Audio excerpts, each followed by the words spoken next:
I learned what conditional love felt like on a Tuesday afternoon in March, sitting in Dr. Harrison's office while my 5-year-old son traced invisible patterns on my palm with his small finger.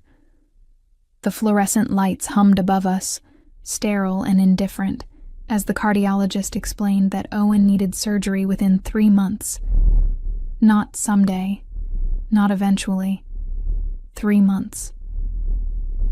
The ventricular septal defect has progressed, Dr. Harrison said, his hands folded on the desk between us. We need to repair it before it causes irreversible damage to his heart. Owen looked up at me with those wide hazel eyes, completely trusting, completely unaware that his mother's world had just fractured into 1,000 impossible pieces. I smoothed his dark hair and forced my voice to stay steady. "What are we looking at?" I asked. "In terms of cost?" The number landed like a physical blow. $25,000. After insurance. The words seemed to echo in the small office, bouncing off the diplomas on the wall and the cheerful posters about heart health. $25,000 I did not have. I worked as a graphic designer for a small marketing firm in Portland, Oregon. The salary was decent, the benefits adequate, but single motherhood meant stretching every dollar until it screamed. Owen's father had vanished when I was 6 months pregnant, leaving nothing behind but a forwarding address that bounced back and a phone number that went straight to voicemail. I had learned to build a life from scratch, to find joy in small victories and budget for everything twice. But $25,000 might as well have been $25 million. "We can discuss payment plans," Dr. Harrison said gently, sensing my panic. "And there are sometimes grants available for families in financial need." I nodded mechanically, taking the folder he offered, my mind already spinning through impossible calculations. I had $8,000 in savings, money I had scraped together over 4 years by saying no to vacations and yes to every freelance project that came my way. I could maybe borrow another $5 from my retirement account, though the penalties would hurt. That left $12,000 standing between my son and the surgery that would save his life. Owen tugged on my sleeve. "Mama, can we get ice cream?" "Sure, baby," I said, gathering our things. "Whatever you want."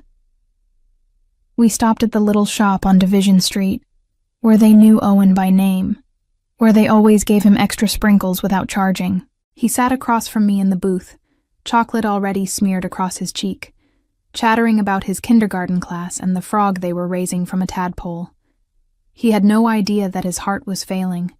He had no idea that I was drowning. I called my parents that evening after Owen fell asleep, his small body curled around his stuffed elephant, breathing steady and even. My father answered on the 3rd ring. "Amelia," he said, his voice carrying that particular tone of forced patience he reserved for me. "This is unexpected." I swallowed the familiar sting. My parents lived in Lake Oswego, just 30 minutes away, but the distance between us felt oceanic. They had never approved of my choices. Not the pregnancy, not keeping the baby, not raising him alone in a modest apartment when I could have, in their words, done something sensible. "Dad, I need to talk to you and Mom. It's important." "Is this about money again?" The words hit harder because they were partially true. I had asked them for help before. When Owen was born and I was recovering from an emergency cesarean section, unable to work for 6 weeks. When my car died and I needed transportation to get him to daycare and myself to work. Each time they had helped, but their generosity came wrapped in judgment and long speeches about responsibility. "Owen needs surgery," I said quietly. "A serious one. His heart." The silence stretched long enough that I checked to see if the call had dropped.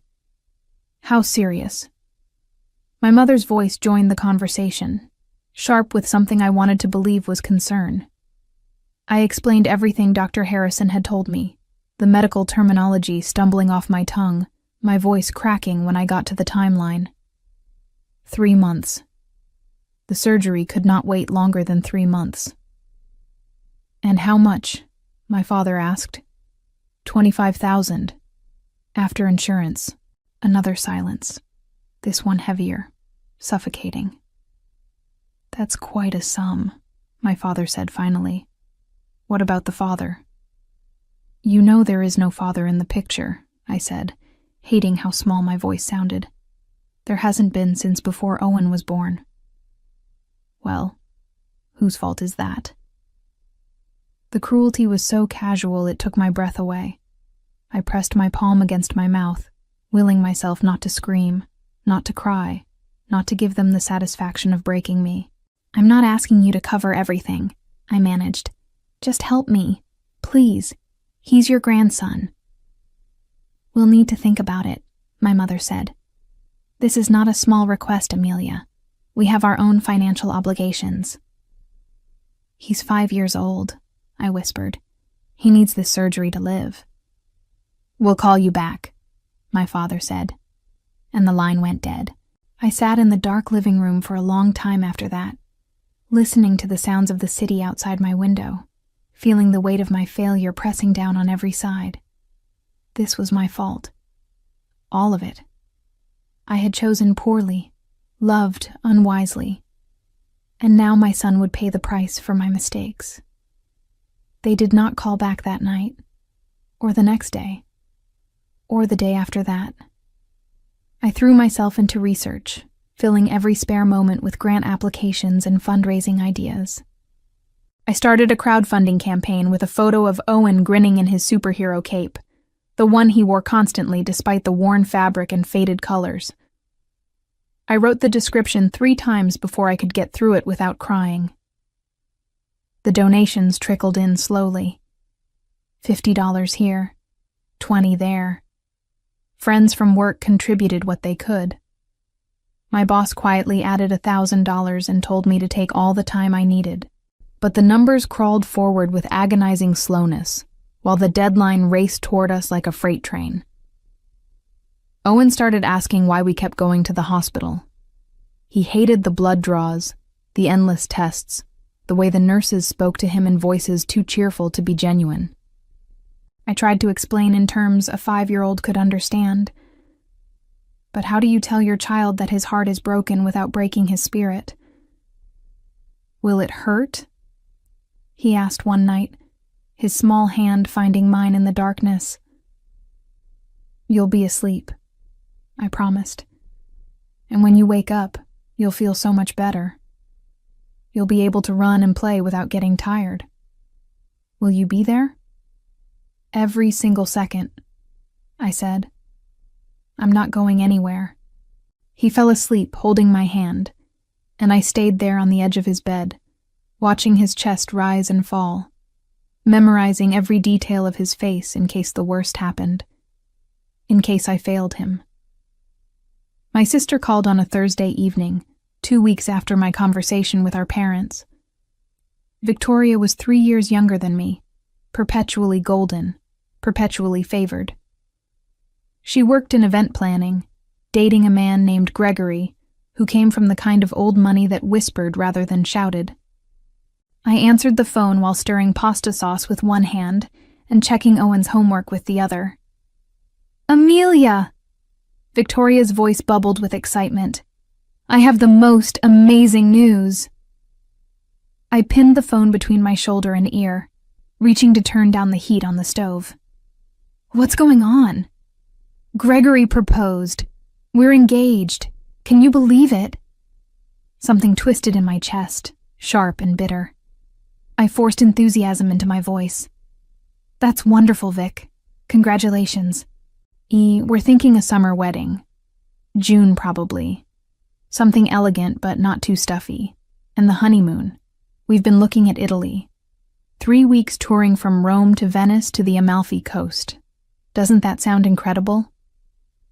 3 weeks in Italy. I thought about my $8,000 in savings, the number that had barely moved despite working myself to exhaustion. I thought about Owen's surgery, the deadline approaching like a death sentence. "Sounds expensive," I said carefully. "Oh, it will be. Around $50,000 for the whole trip, but Mom and Dad already said they'd cover it as a wedding gift. Isn't that generous? The pasta sauce boiled over, hissing against the burner. I stared at the red liquid spreading across the stove, unable to move, unable to process what I had just heard. Amelia, are you there? They're giving you $50,000, I said slowly. Each word felt like swallowing glass. Well, yes. For the honeymoon. They want us to have something really special to start our marriage. Isn't that sweet? I turned off the stove. Owen looked up from his workbook, sensing something wrong in the sudden stillness. Victoria, I said quietly. Did they tell you about Owen? What about Owen? He needs heart surgery. $25,000 worth. I asked them for help 2 weeks ago. The silence on the other end was different now. Uncomfortable. Weighted. I'm sure they have their reasons, Victoria said finally, her voice losing some of its sparkle. Maybe they just need more time to figure out their finances. They have $50,000 to send you to Italy, I said, but not $25,000 to save their grandson's life. That's not fair, Amelia. My wedding is important too. You can't expect them to choose between us. I can when one situation is about a child's survival. Victoria sighed, the sound carrying years of unspoken resentment and hierarchy. You always do this. You always make everything about you and your struggles. Did you ever think that maybe they're tired of bailing you out? That maybe you need to take responsibility for your own choices? My choice? I felt something cold and hard settling in my chest. My choice was to keep my son alive when his father abandoned us. What exactly should I have done differently? I don't know, Amelia, but I can't be your therapist right now. I have a wedding to plan. She hung up.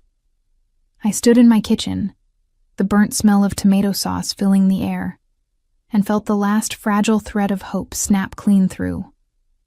Owen appeared at my elbow, his face creased with worry. Mama? Are you sad? I knelt down and pulled him close, breathing in the little boy smell of him, the shampoo and playground dirt, and something indefinably sweet that was purely his own. No, baby, I lied. I'm just tired. Is it because of my heart? Your heart is perfect, I said fiercely. Don't you ever think otherwise. He hugged me tight, his small arms strong despite everything, and I held him like he was the only solid thing left in a world that had just revealed itself as fundamentally, irrevocably broken. That night, after Owen went to bed, I called my parents one more time. My father answered, his voice distracted. Did you think about what I asked? I said without preamble.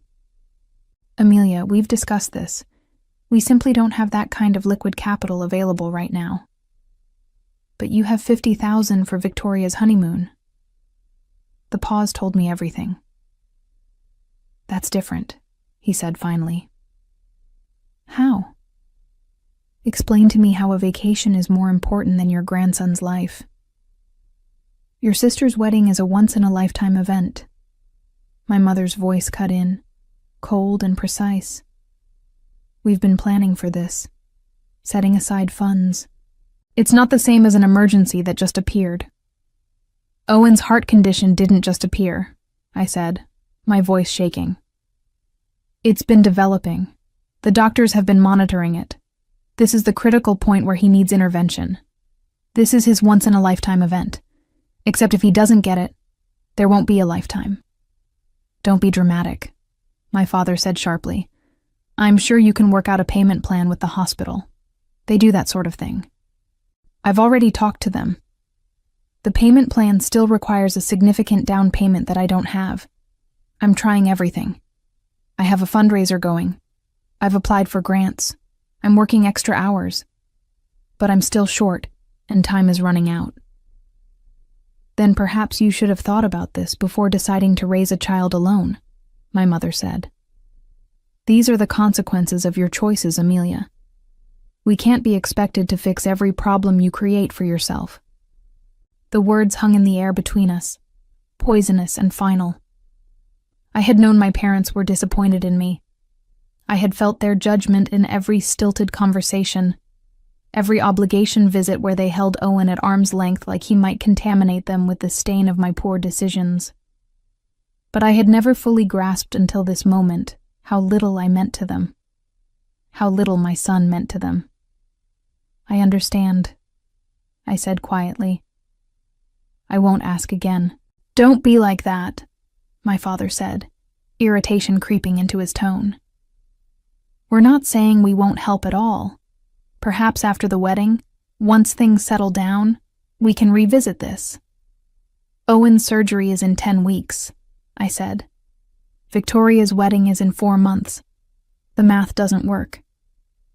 "Well, we'll do what we can," my mother said, her voice already dismissive, already moving on to more important things. "We have to go. We're meeting Victoria and Gregory for dinner to discuss venue options." They hung up without saying goodbye. I sat in the silence of my living room, the phone still pressed to my ear, listening to the empty static. Something fundamental had shifted inside me. The desperate hope I had been clinging to, the belief that family would come through when it truly mattered, crumbled into dust. I was alone. Owen was alone. We had always been alone, but I had pretended otherwise. That pretense died that night. The next morning, I liquidated my retirement account, accepting the penalties and taxes that came with it. I sold my car and bought a cheaper used one, pocketing the difference. I put my grandmother's ring, the only piece of jewelry I owned worth anything, on consignment. I picked up 2 more freelance clients, working until 2 in the morning after Owen went to bed, functioning on 4 hours of sleep and pure desperation. The crowdfunding campaign grew slowly but steadily. Strangers contributed.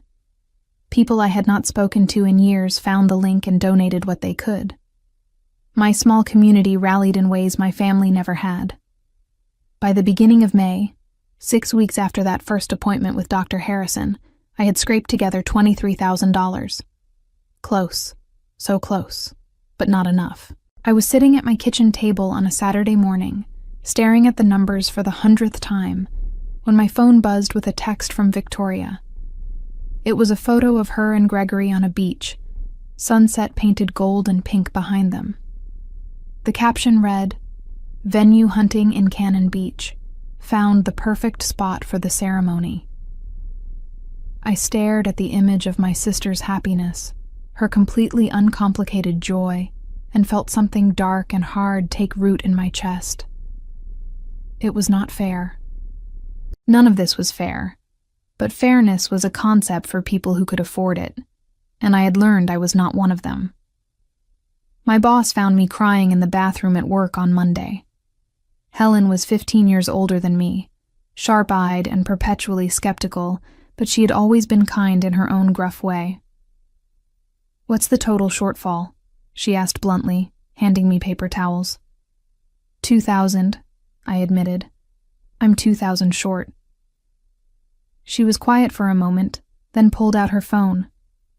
"I'm going to send an email to the entire company. No pressure on anyone, but let's see what we can do. Helen, you already contributed. I can't ask for more. You're not asking. I'm offering." She paused at the door. "That kid of yours is a fighter, Amelia. He gets that from you. Don't you dare give up now." By Wednesday, the company had raised the final $2,000. I cried in my car for 20 minutes when I saw the final total. $25,143. Enough. Finally, impossibly, enough. Owen's surgery was scheduled for May 15th. The night before, I packed his favorite stuffed elephant and a new book about dinosaurs. He was nervous but trying to be brave, asking questions about what the hospital would be like, whether he could have popsicles after, if the doctors were nice. The doctors are very nice, I promised. And yes, all the popsicles you want. Will Grandma and Grandpa come visit? He asked quietly. The question pierced something deep. I had not told Owen about my conversations with my parents, had not burdened him with the knowledge of their rejection. But children sense things. They know when they are less than, when they are not enough. They're very busy with Aunt Victoria's wedding planning, I said carefully. But I'll be there, I promise. He nodded, accepting this with the resilience children possess, the ability to adapt to disappointment because they do not yet know how much it should hurt. I held him as he fell asleep that night, whispering promises into his hair. Promises I intended to keep. Promises that went beyond the surgery and recovery. I would build a life for us that did not include people who measured love in dollar signs and conditions. I would teach him that family was what you made, not what you were born into. I would survive this. We both would. And I would remember exactly who stood beside us when it mattered most. The surgery lasted 6 hours. I spent every minute in the waiting room, pacing circles into the industrial carpet, drinking coffee that tasted like cardboard, watching the clock drag itself forward second by agonizing second. Helen sat with me for the first 3 hours before her own family obligations called her away. A nurse I had never met brought me a sandwich I could not eat. The chaplain stopped by twice, offering prayers I could not hear over the roar of fear in my head. When Dr. Harrison finally appeared, still in his surgical scrubs, I knew from his face that Owen had survived. The repair went perfectly, he said, and I collapsed into the nearest chair, all the strength draining from my legs at once. He came through beautifully. Strong kid you've got there. They let me see him 2 hours later. Owen looked impossibly small in the hospital bed, tubes and wires connecting him to machines that beeped and hummed. His eyes were closed, his face pale, but his chest rose and fell with steady, even breaths. I took his hand carefully, mindful of the IV, and pressed my lips to his knuckles. You did it, baby, I whispered. You're going to be okay. I called my parents from the hospital corridor while Owen slept, still riding the wave of relief and exhaustion. My mother answered. The surgery was successful, I said. He's in recovery. They expect a full recovery. That's good news, my mother said, her voice flat. We're glad to hear it. I thought you'd want to know, in case you wanted to visit. Oh, well, this week is quite busy. Victoria's dress fitting is tomorrow, and we have the caterer meeting on Thursday, perhaps next week. Something in me crystallized then. Not anger, not even disappointment, just clarity. Cold, hard clarity. Don't bother, I said quietly. I'll handle this on my own, like I've handled everything else. Amelia, there's no need to be petty. I hung up before she could say anything else. Owen spent 4 days in the hospital. I took leave from work, sleeping in the chair beside his bed, helping him with the breathing exercises, distracting him from the discomfort with stories and games. Friends from work sent balloons and toys. His kindergarten class made him cards covered in crayon drawings of hearts. My parents sent nothing. Victoria sent a brief text. So glad Owen is okay. Super busy with wedding stuff, but thinking of you both. I did not respond. By the time we went home, Owen was already looking better. Color had returned to his cheeks. He could walk without getting winded. Dr. Harrison was optimistic about his long-term prognosis. The surgery had been a complete success. I planned a small celebration party for 2 weeks after his release, once he was stronger and clearance from the doctors. Nothing elaborate. Just a gathering at our apartment with the people who had been there when it mattered. Helen and a few co-workers. Owen's kindergarten teacher. The neighbors who had contributed to the fundraiser. The nurse from Dr. Harrison's office who had held my hand while I cried. I sent invitations to my parents and Victoria 3 weeks in advance. A simple text with the date, time, and address they already knew. Owen's recovery celebration. Would love for you to be there. My mother responded 2 days later. We'll try to make it. Victoria's wedding is coming up fast and things are hectic. Victoria never responded at all. The party was on a Saturday afternoon in early June. I decorated our small living room with streamers and balloons. I made Owen's favorite foods, chicken fingers and fruit salad and chocolate cupcakes with rainbow sprinkles. I set out photos from the hospital, the ones where Owen was grinning despite the tubes, giving thumbs up to the camera. Evidence of survival, evidence of strength. People started arriving at 2. Helen brought a huge stuffed dinosaur that made Owen shriek with delight. His teacher brought books. The neighbors brought more food than we could possibly eat. Everyone hugged Owen carefully, mindful of his healing chest, telling him how brave he was, how proud they were of him. 3 o'clock came and went. No parents. No Victoria. 4 o'clock. Owen kept looking at the door, his face falling a little more each time it opened to reveal someone who was not his grandparents. Are they coming, Mama? He asked finally, his voice small. I don't know, baby, I said, because I would not lie to him. Not about this. Maybe they forgot? Maybe, I agreed, though we both knew better.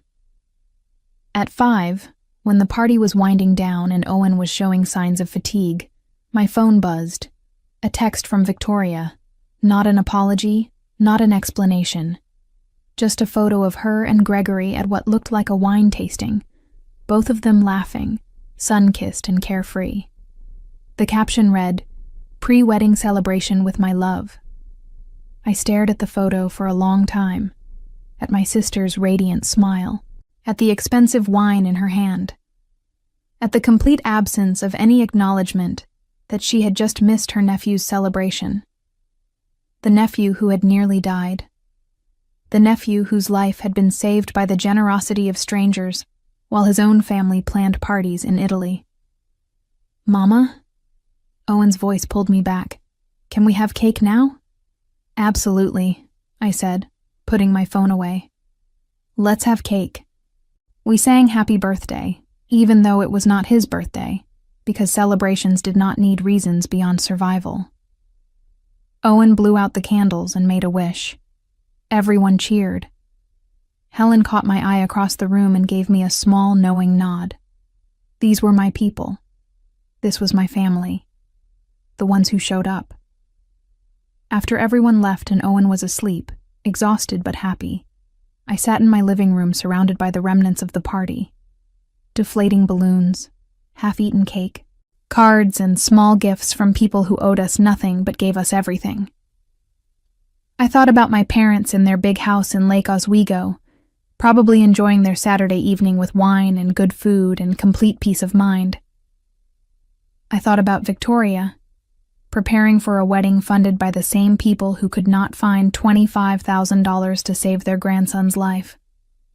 I thought about the future, about what I owed them, about what they would inevitably expect from me when their lives became less golden, less perfect, less worthy of $50,000 gifts.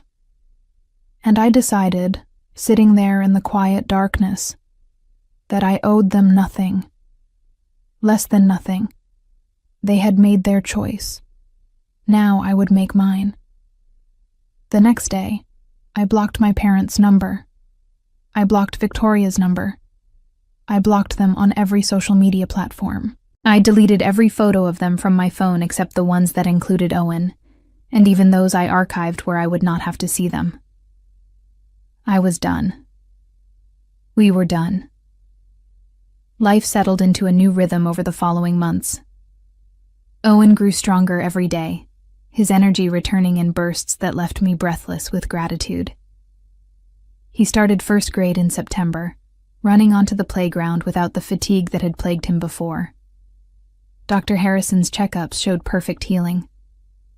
The fundraising debt was manageable, spread across small monthly payments to various credit cards and generous friends who refused interest. I threw myself into work, earning a promotion in August that came with a salary increase that finally gave us breathing room. Helen became more than a boss. She became a friend, the kind who showed up with wine on bad days and babysat Owen when I needed an evening to myself. We built traditions, Owen and I. Friday movie nights, Sunday morning pancakes, monthly trips to the coast, where he could run on the beach and collect shells. I did not miss my family. I did not miss the constant weight of their judgment, the exhausting performance of gratitude for scraps of affection. Owen asked about them sometimes in the early weeks, but children are adaptable. He learned that family looked like Helen bringing pizza on tired evenings, like his teacher staying late to help with a difficult project, like the neighbor who taught him card tricks and never forgot his birthday. My parents tried to reach out exactly twice. Once in July, a voicemail from my mother asking if I was still upset and suggesting we move past this unpleasantness. Once in September, my father leaving a terse message saying they expected me to behave like an adult and attend Victoria's wedding in October. I deleted both messages without responding. Victoria's wedding came and went. I saw photos on social media from mutual acquaintances who apparently still followed her. The ceremony at Cannon Beach looked beautiful. The reception looked expensive. Everyone looked happy. I felt nothing. October became November. November became December. Owen and I decorated our small apartment for the holidays, hanging lights and making paper snowflakes. Helen invited us to her family's Christmas dinner. We belonged somewhere, just not with the people who shared our blood. The call came on a Tuesday evening in mid-March, almost exactly 1 year after Owen's diagnosis. I was helping him with homework when my phone rang from an unknown number. I almost did not answer, but something made me pick up. Amelia? Victoria's voice was different, smaller, shaky. How did you get this number? I asked, my voice flat. I called your work. Please don't hang up. I need to talk to you. I have nothing to say to you. Gregory left me. The words came out in a rush, desperate and raw. He filed for divorce. I don't know what to do. I should have felt satisfaction. Some dark part of me had imagined this moment, had wanted my sister to feel even a fraction of the helplessness I had felt begging for help while my son's life hung in the balance. But all I felt was tired. I'm sorry to hear that, I said carefully. But I'm not sure why you're calling me. Because you're my sister. Because I need help. I need somewhere to stay while I figure things out. I can't afford the apartment on my own, and Mom and Dad are being impossible about everything. Impossible how? They're upset about the divorce. They're saying I should have tried harder, that I'm throwing away a good man. They won't help me with rent or anything. They said I made my bed, and now I have to lie in it. She laughed, the sound broken and bitter. Funny, right? After everything they gave us for the wedding, for the honeymoon, now they won't even help with first and last month's rent. That does sound familiar, I said quietly. Amelia, please. I know we haven't been close.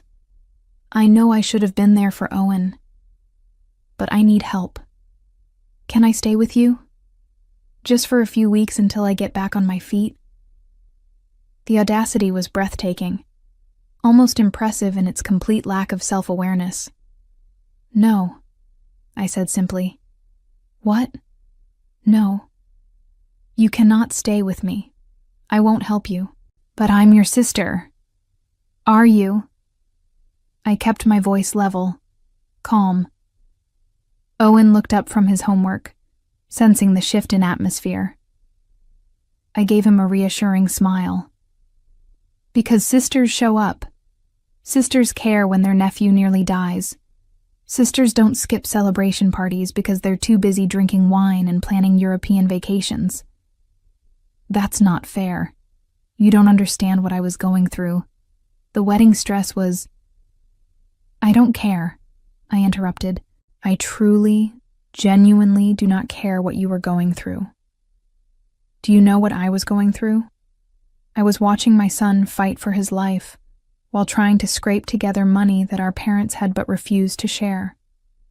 I was working 3 jobs and sleeping 4 hours a night and liquidating my entire future because the people who were supposed to love us chose your happiness over his survival.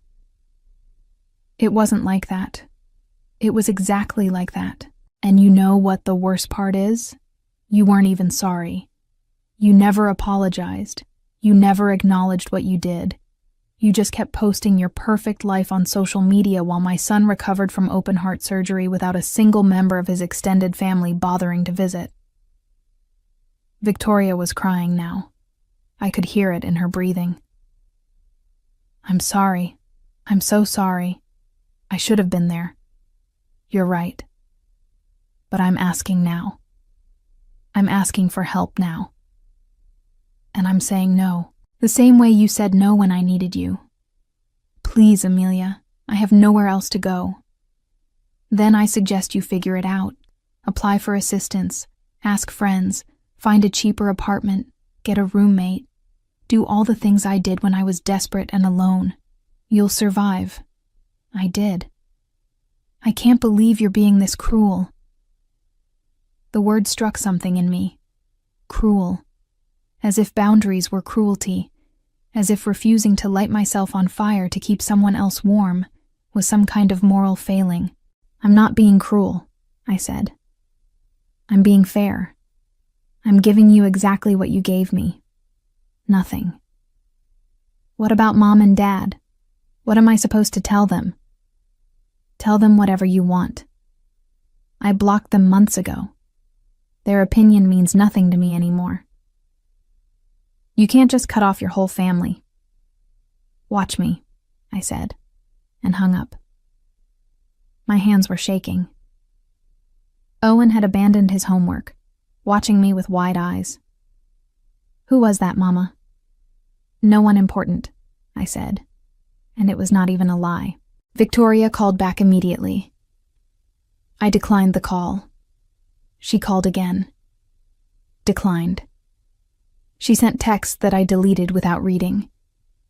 She left voicemails I erased. The desperation in her attempts might have moved me once, back when I still believed family meant something beyond shared genetics. But that woman was gone, burned away in hospital waiting rooms and sleepless nights, and the cold clarity of abandonment.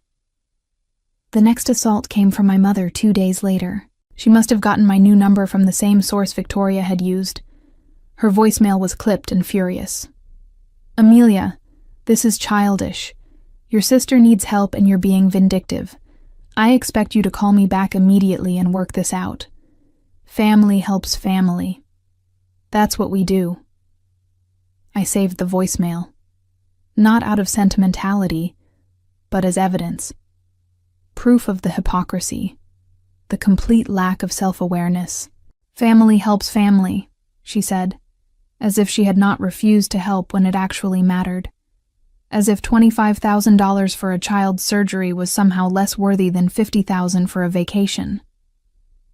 My father called next, his voicemail even shorter. Your mother and I are very disappointed in your behavior. Call us back and apologize to your sister. I deleted that one. I did not need to save it. I had the message memorized already. They tried for a week. Calls, texts, voicemails. Each one angrier than the last. Each one demanding I fall in line, play my role, be the good daughter who sacrificed herself on the altar of family loyalty. They did not understand that I had already been sacrificed. that I had died in that hospital waiting room and been reborn into someone who owed them nothing. On the 8th day, my mother showed up at my apartment. I opened the door to find her standing there in her expensive coat, her face tight with barely controlled anger. Behind her, through the parking lot, I could see my father waiting in their car. "We need to talk," she said, pushing past me into the apartment before I could respond. Owen was at school.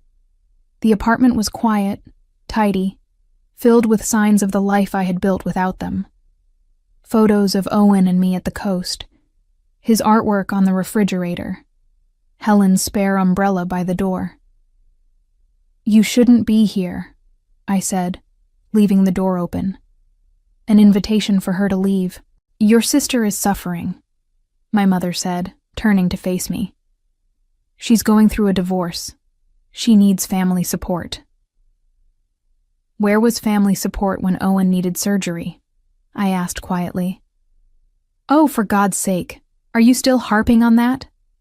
We explained our financial situation. We had commitments. You had $50,000 for Victoria's honeymoon. That was different. That was planned. That was a once-in-a-lifetime event. And Owen's life wasn't? My mother's face flushed. "You're twisting things. We offered to help after the wedding. You're the one who cut us off. You offered to help after the surgery was already done, after I had sold everything I owned and begged strangers for money, after your grandson went through open-heart surgery without a single visit from his grandparents. We were busy with the wedding, and now you're busy being disappointed in me. Funny how you're never too busy to judge, but always too busy to help. That's not fair." "Nothing about this is fair," I said, my voice rising despite my efforts to stay calm. "Nothing about watching my son nearly die while you planned parties was fair. Nothing about begging for help and being told I should have made better choices was fair. Nothing about my sister skipping Owen's celebration because she was too busy tasting wine was fair. So don't talk to me about fairness." My mother drew herself up, her eyes cold. "You're being selfish. Victoria needs a place to stay. Then let her stay with you. We don't have the room. The guest bedroom is being renovated." The laugh that escaped me was harsh, ugly. "You don't have room for Victoria, but you expected me to find $25,000 for Owen's surgery? You have a 4-bedroom house and you're renovating the guest room, but your daughter going through a divorce has nowhere to go? And somehow I'm the selfish one? Watch your tone, young lady. I'm 32 years old. I'm not your young lady. I'm not your anything. You made that very clear when you chose Victoria's happiness over Owen's life. We did no such thing. You did exactly that. And now you want me to reward your cruelty by helping Victoria. You want me to teach Owen that family means nothing, that the people who abandoned him deserve his mother's time and energy and resources. What kind of lesson is that?" My mother's expression shifted then, from anger to something calculating. "If you don't help your sister, we'll cut you out, completely. No inheritance, no family gatherings, no relationship with us at all." The threat hung in the air between us. Once, it might have worked. Once, I might have crumbled under the weight of that rejection. But I had already been cut out. I had already lost them. They just had not realized it yet. "Deal," I said simply. She blinked, thrown off balance. "What?" I said, "Deal. Cut me out. I'll save you the trouble. I don't want your inheritance. I don't want your family gatherings. I don't want a relationship with you at all. You can leave now." "Amelia, get out." I walked to the open door, holding it wide. "Get out of my apartment. Get out of my life. Go tell Victoria I said no. Go tell Dad I'm a terrible daughter. Go tell everyone in your social circle how awful I am. I don't care. You have no power over me anymore." My mother stared at me for a long moment, her face cycling through shock and fury, and something that might have been hurt if I cared enough to look closely. Then she turned and walked out, her heels clicking sharply against the floor. "You'll regret this," she said from the doorway. "The only thing I regret," I said quietly, "is not doing this sooner." I closed the door in her face and turned the deadbolt. Through the window, I watched her return to the car. Watched my father's face as she undoubtedly told him what had happened. I watched them drive away, out of my parking lot, out of my life. My hands were shaking again, but not from fear, from relief, from the lightness of a burden finally released. I texted Helen. "I just told my mother to get out of my life. Want to come over tonight? I'll order Thai food." Her response came in seconds. "Hell yes. Be there at 7. Bring wine." When Owen came home from school that afternoon, chattering about his day, I held him close and breathed in the scent of him. Grape juice and playground dust, and that indefinable sweetness that was purely his own. "I love you," I whispered into his hair. "Love you too, Mama," he said, squirming away to show me a drawing he had made. "Look, it's us at the beach." Us, not them, not grandparents who chose favorites and conditions, just us. It was enough. We were enough. The aftermath unfolded over the following weeks, with a predictability that would have been funny if it were not so pathetic. Victoria ramped up her campaign, somehow obtaining my email address, and sending long, rambling messages about how hurt she was, how betrayed she felt, how I was punishing her for mistakes that were not entirely her fault. Each email was a masterpiece of deflection, managing to cast herself as the victim while never quite acknowledging what she had actually done. I set up a filter that sent them directly to trash. My parents tried a different tactic. They reached out to Helen at work, calling the main office line and asking to speak with her about their daughter. Helen, who knew everything, who had been there for every moment of the nightmare they had created, listened patiently to my mother's complaints about my ungrateful attitude and stubborn pride. Then she said, "And I only know this because she told me later with immense satisfaction. I was there when Amelia begged for help to save her son's life. I was there when she sold everything she owned. I was there for the surgery while you were planning a wedding. So with all due respect, I'm going to hang up now." I bought her an expensive bottle of scotch to say thank you. The extended family heard about the rift, of course. In early April, I started receiving calls and messages from aunts and cousins I barely knew, people who had not bothered to contribute to Owen's fundraiser, but suddenly had opinions about family loyalty and forgiveness. I ignored most of them.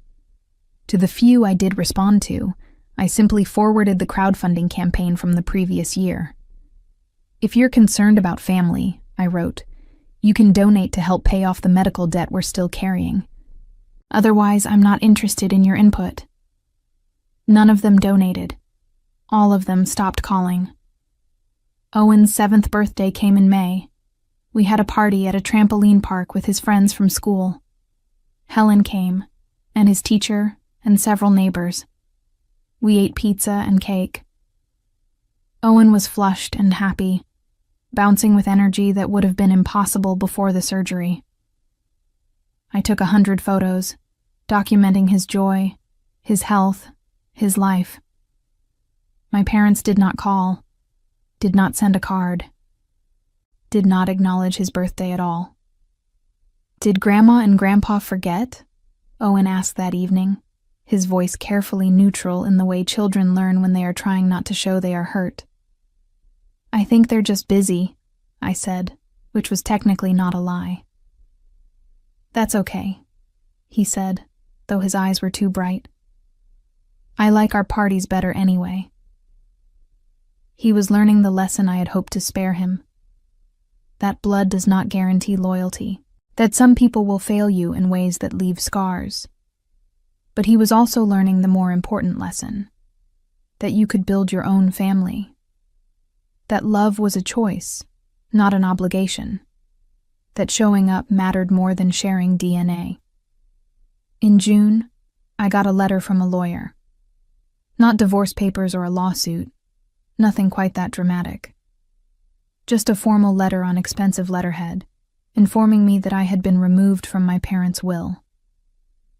All assets would now pass to Victoria upon their death. They wanted me to know this, the letter explained in cold legal language, so I could plan accordingly. I read it twice, waiting for the hurt to come. It did not.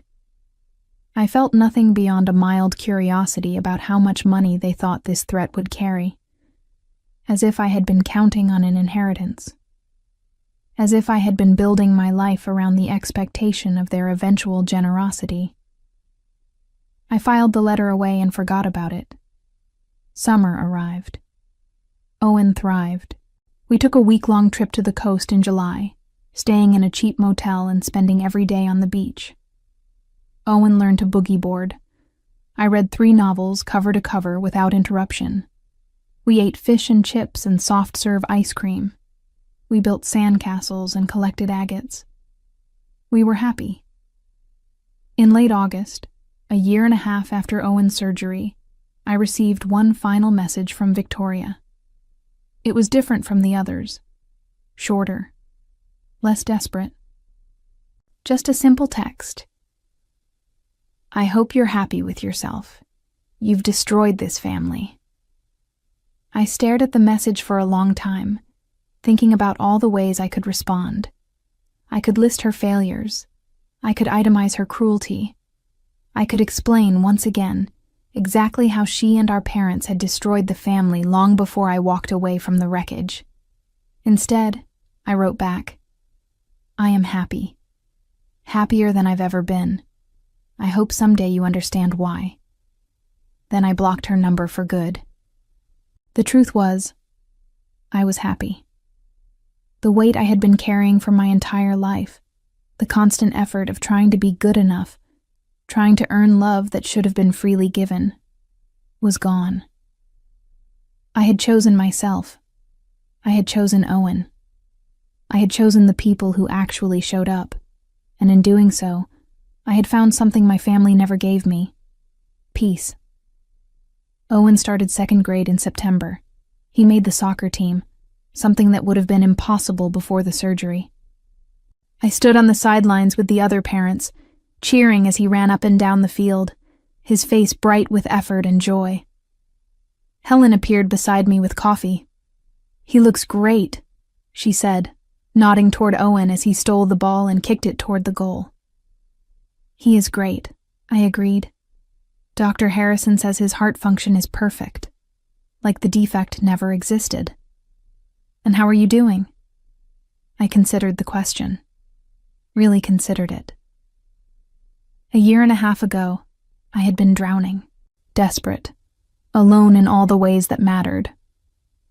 Now I was standing in the sunshine, watching my healthy son play soccer, drinking coffee with a friend who had become family. I'm doing really well, I said, and meant it. Any word from the parents or sister? None.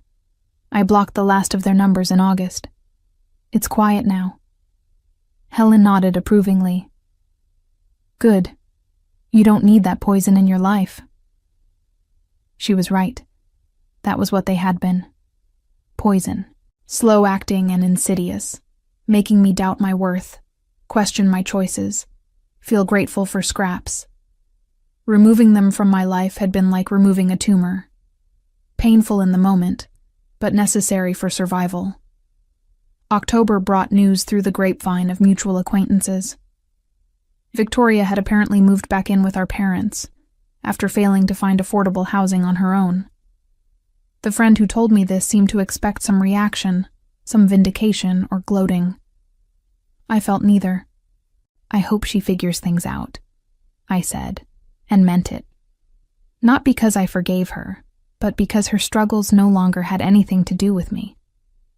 In November, my boss announced I was being promoted to senior designer, a position that came with a significant raise and better benefits.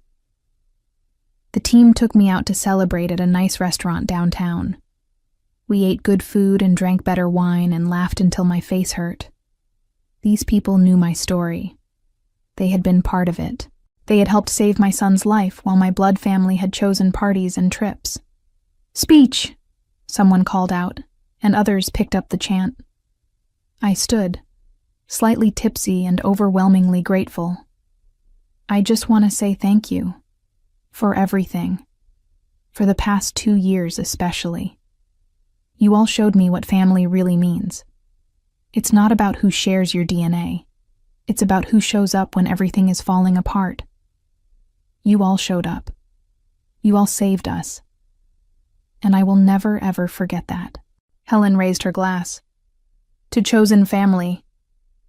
"To chosen family," everyone echoed, and the words felt like a vow. December arrived with its usual chaos of holidays and obligations.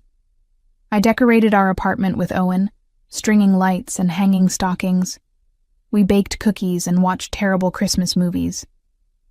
On Christmas morning, Owen woke up at 6 a.m. and dragged me out to the living room to see what Santa had brought. The gifts were modest but thoughtful. Books and art supplies and a new soccer ball. He loved all of it. His joy uncomplicated by any awareness of cost or status. We spent the afternoon at Helen's house with her extended family, eating too much food and playing board games. Owen fell asleep on the couch by 8, exhausted and content. I carried him out to the car, his head heavy on my shoulder, and felt the completeness of the moment. This was enough. This small, hard-won life was enough. The new year brought a surprise. In late January, almost 2 years after Owen's surgery, I received a call from my bank about an incoming wire transfer. Someone was attempting to send me money. $25,000. My first thought was that it was a scam. My second thought was that it was a mistake. My third thought was that it might actually be from my parents, some belated attempt at redemption or guilt. I was wrong on all counts. The money came from Gregory, Victoria's ex-husband. There was a note attached to the transfer. I heard about what happened with Owen's surgery. I didn't know at the time. Victoria never told me. This is 2 years too late, but I wanted to help with whatever debt remains. I'm sorry for my part in your family's failure. You deserved better. I sat in my car outside the bank, staring at the note on my phone screen, trying to process this unexpected grace. Gregory had not been the villain. He probably had not known the full story. And now, divorced and under no obligation, he had chosen to do what my own family had refused. I called him from the bank parking lot. He answered on the second ring. "Gregory," I said, "I received the transfer. You didn't have to do that." "I know," he said, "but when I found out what really happened, what they did to you and Owen, I couldn't let it stand. I know it doesn't fix anything, but maybe it helps. It helps tremendously. We're still carrying some of the debt. This will clear most of it." "Good." He paused. "For what it's worth, Amelia, I'm sorry. I'm sorry I didn't know. I'm sorry I was part of that family, even briefly." "You're not responsible for their choices," I said gently. "But thank you. This means more than you know." After we hung up, I sat in the car for a long time, watching people go about their daily business. Gregory had done in one moment what my parents had refused to do in 2 years. A man who had technically become family through marriage and then stopped being family through divorce had shown more loyalty than the people who shared my blood. The irony was almost poetic. I used Gregory's money to pay off the remaining medical debt, the credit cards I had maxed out, the personal loans from friends who had insisted they did not need repayment but who deserved it anyway. By mid-February, 2 years after the surgery that had nearly broken me, I was finally completely debt-free. I I took Owen out for ice cream to celebrate. He did not understand the significance, but he understood celebration. We sat in our usual booth at the shop on Division Street, and I watched him demolish a sundae while chattering about his upcoming science fair project. "Mama," he said suddenly, his spoon pausing halfway to his mouth, "do you ever miss Grandma and Grandpa?" The question caught me off guard. He rarely mentioned them anymore. I had thought perhaps he had forgotten they existed. "Sometimes I miss who I wanted them to be," I said carefully. "But I don't miss who they actually were." He thought about this, his face serious. "They weren't very nice." "No," I agreed. "They weren't. I like our family better. The one we picked." "Me too, baby. Me too." He went back to his ice cream, the moment passing as quickly as it had come. But it settled something in me. Owen was okay. Better than okay. He was growing up understanding that love was something you earned through action, not something you demanded through biology. March arrived, bringing with it the second anniversary of Owen's diagnosis. I took the day off work, and we spent it doing all of his favorite things. The zoo, the arcade, dinner at the burger place he loved. It was not a sad day. It was a celebration. A recognition of how far we had come. That evening, after Owen went to bed, I sat down and wrote 3 letters. One to Helen, thanking her for being the family I needed. One to Dr. Harrison, telling him how well Owen was doing, how his quick action had saved my son's life. And one to Gregory, thanking him again for his unexpected grace, for showing me that not everyone connected to that family was broken. I never wrote to my parents. Or to Victoria. There was nothing to say to them. No bridge worth rebuilding. No relationship worth salvaging. They had made their choice, and I had made mine. April brought the spring soccer season. Owen's team won their first game, and I screamed myself hoarse cheering from the sidelines. Helen was there, taking photos and video. Several of our co-workers had shown up to support Owen, bringing signs they had made in the office. This was what showing up looked like. This was what family meant. In May, on Owen's 8th birthday, we had another party. Bigger this time. More friends, more laughter, more evidence of a life rebuilt from ashes. Toward the end of the party, as I was cutting cake and passing out plates, my phone rang from an unknown number. I almost did not answer, but something made me step out onto the balcony and pick up. "Amelia?" My mother's voice, older and more fragile than I remembered. "Please don't hang up." I should have. I had every right to. But curiosity held the phone to my ear. "What do you want?" I asked, my voice neutral. "Your father is sick. Cancer. They're saying it's advanced. I thought you should know." I waited for the grief to come. The guilt. The softening. None of it came. "I'm sorry to hear that," I said finally. "But I'm not sure why you're calling me." "Because he's your father. Because family is supposed to be there for each other." The hypocrisy was so staggering it took my breath away. After everything. After all of it. She still did not see it. "Family is supposed to be there for each other," I repeated slowly.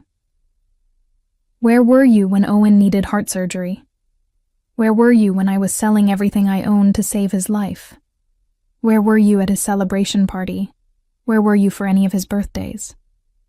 "That's different." "No," I interrupted. "It's exactly the same.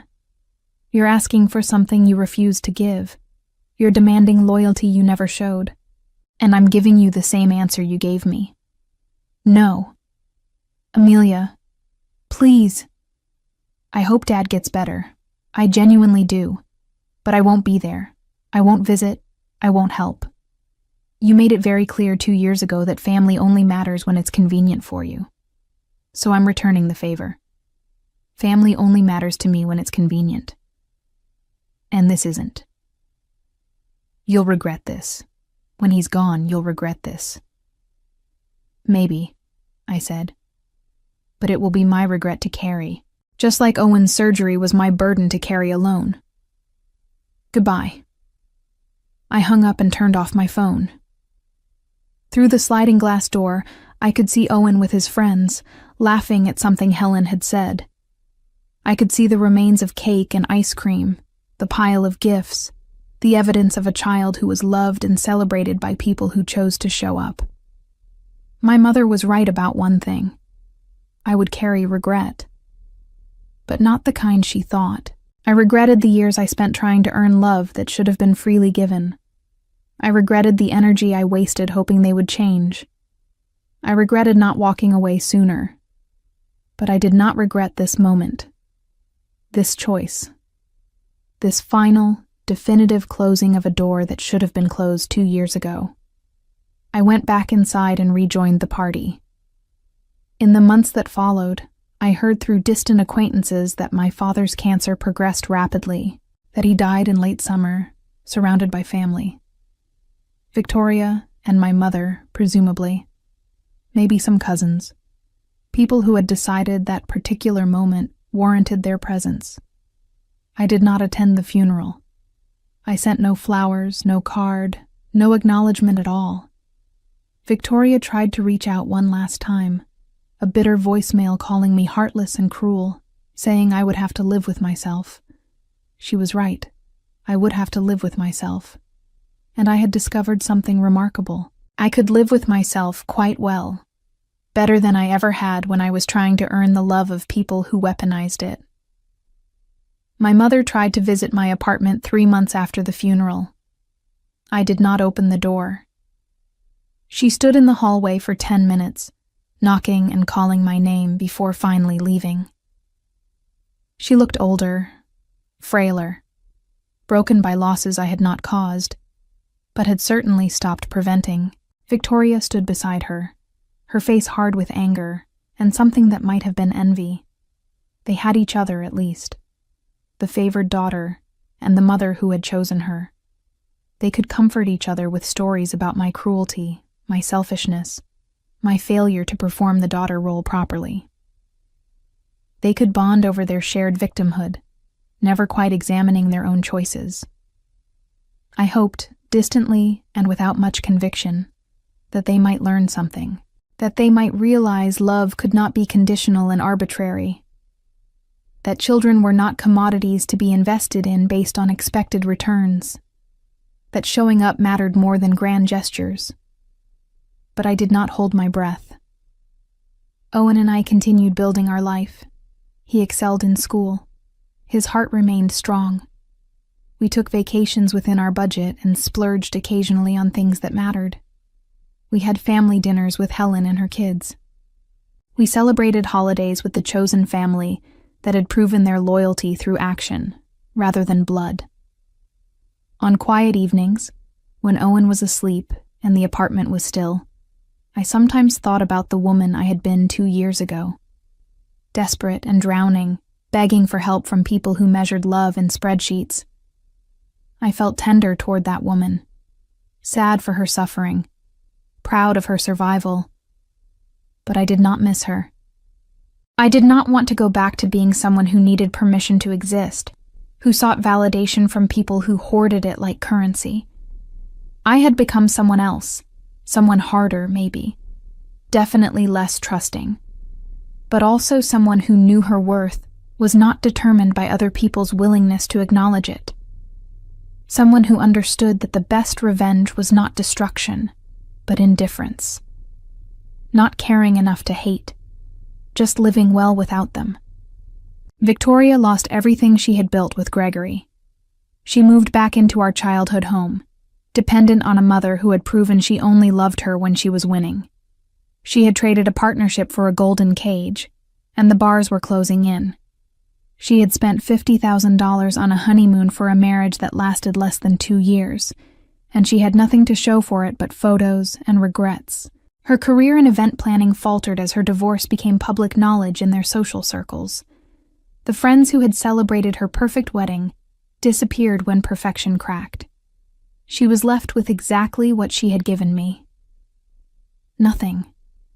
My mother lived with the consequences of valuing appearance over substance, weddings over grandchildren, perception over love. She spent her final years with a daughter who resented her as much as she depended on her, trapped in a house that echoed with the absence of the family she had fractured. No amount of money or status could fill the hole where connection should have been. She died, as she had lived, surrounded by people who performed devotion without feeling it. As for me, I built something better. Owen grew up knowing he was worth more than the sum of what he could provide. He learned that love was action, not words, that showing up mattered, that family was what you made, not what you were given. And when he was older, when he asked about grandparents and aunts, I told him the truth, that some people were capable of love and some people were not. That walking away from the latter was not cruelty, but survival. I had set out to save my son's life, and I had succeeded. But somewhere along the way, I had also saved my own. I had learned that the best revenge was not making them hurt the way they hurt me. It was refusing to let their rejection define my worth. It was building a life so full of genuine love that their absence did not leave a hole. I had walked through fire and come out forged into something stronger. I had been tested and found myself capable. And when I looked back at the path behind me, at the door I had closed and the people I had left behind, I felt no regret at all. Just relief. Just freedom. Just the quiet satisfaction of knowing I had chosen correctly. Some bridges are meant to burn. Some doors are meant to stay closed. And some families are meant to be built from scratch, one chosen member at a time. I had learned that lesson in the hardest way possible, but I had learned it, and I would never forget.